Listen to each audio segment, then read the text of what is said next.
Now, more on the budgets and spending, but from a different angle. We've already been talking about increased tax varying powers for Scotland. Scottish Greens have made it clear that they wouldn't be averse to using the powers that already exist at Holyrood to change income tax by up to 3 pence in the pound. So, is that a vote winner?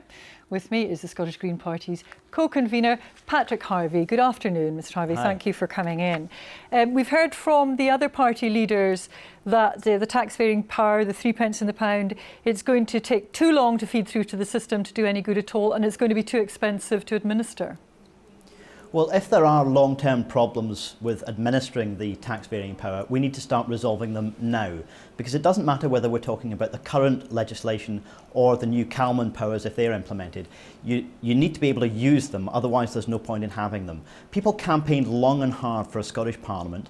People voted two-thirds of the Scottish electorate voted yes for a parliament with tax varying powers. What is the point of that if we can't use them at a time like this? When what difference do you think they could make? Beg your pardon? Sorry to interrupt. What difference do you think they could make?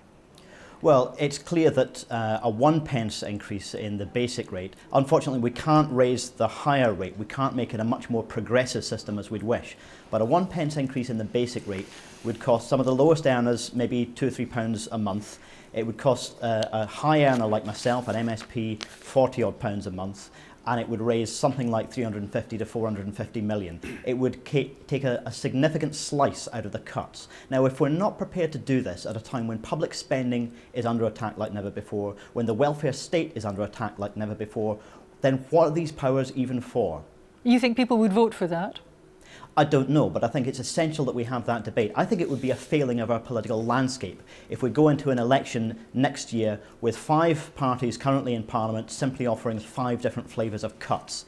The Scottish Parliament, people voted for it for a reason. If we're not going to use those powers to defend against an ideological right-wing agenda that we didn't vote for, then what on earth was all of that campaigning for? If we look now to the Scottish budget and the roles the Greens will play there, and having played a very important role in the past, if it comes down to it again that it's make or break and down to the Greens, what will be the price that the government has to pay to get their budget through? Well, I don't think this has ever been about people exacting a price. It's about sitting down as constructively as you can and trying to say what will you vote for in good conscience and what won't you vote for in good conscience. Now, it's very clear that some of the capital investment, which has been hugely damaging and polluting, needs to shift. Some of the renewables infrastructure investment needs to be increased. Some of the social investment, like social housing, which is immensely beneficial both in social and economic terms, they need to be protected. But so do services. Shifting money from the revenue budget into capital, that'll leave less money, even in terms of roads, it'll leave less money available to repair the roads if we have another bad winter. But it'll leave the public services that people depend on under much more threat, much more pressure to cut public spending. When people start to experience a pay freeze, if people start to experience redundancies, if people start to see the bins not getting emptied or the street lights getting switched off, that's when I think the anger will be there and people will be willing to say we want an alternative in Scotland. And at the moment, the Greens are the only alternative being put forward in terms of the Scottish budget. So what are the big ticket items you think should go? Well, we've never been anything but clear that we think that the massive multi-billion-pound road building programme is not only bad for the economy, bad for the environment, but it's also socially divisive. So the Forth Road Bridge, the Aberdeen Western Peripheral Route, these are some very expensive projects which will be very, very polluting and damaging and don't actually meet the needs. The Forth Road Bridge is being built right next to where we've already got a bridge that we can probably fix for something like 100 to 120 million. We don't need to be spending billions on that.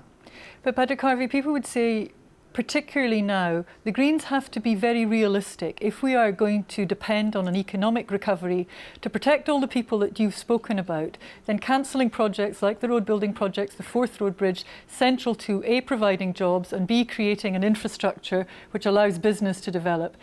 Your attitude is entirely irresponsible at this particular stage. If the Forth Road Bridge, the additional Forth Road Bridge, is a job creation scheme, it's a wildly inefficient one. That money needs to be spent on the real priorities. On paper, every political party agrees that the next generation will be getting economic benefits and jobs from the renewables industry, as well as from reinvesting in our housing stock so that we're having lower carbon, lower waste homes that meet people's social need. Those are the priorities for investment. At the moment, it's the wrong priorities. It's not that there's too much investment, it's the wrong priorities. You know, in the future, we're going to look back at this as an opportunity that could have been to challenge the values that have been dominant in our politics for all of my lifetime. I want this generation to take that challenge, to take up that opportunity. The anger that's out there that we saw in London last week will be shown around the streets of the UK and in Scotland as these cuts start to bite. There is an opportunity for an alternative way. It does mean raising some revenue from those who can afford it. We can do that. But Patrick, just to say yes or no, Patrick Harvie, the Forth Road Bridge would be a deal breaker for you with the budget talks. That's far too simplistic. Okay. The deal breaker is, do we stand up to an ideological right-wing agenda, or do we just hand on the cuts to Scotland? Patrick Harvie, thank you very much indeed for that.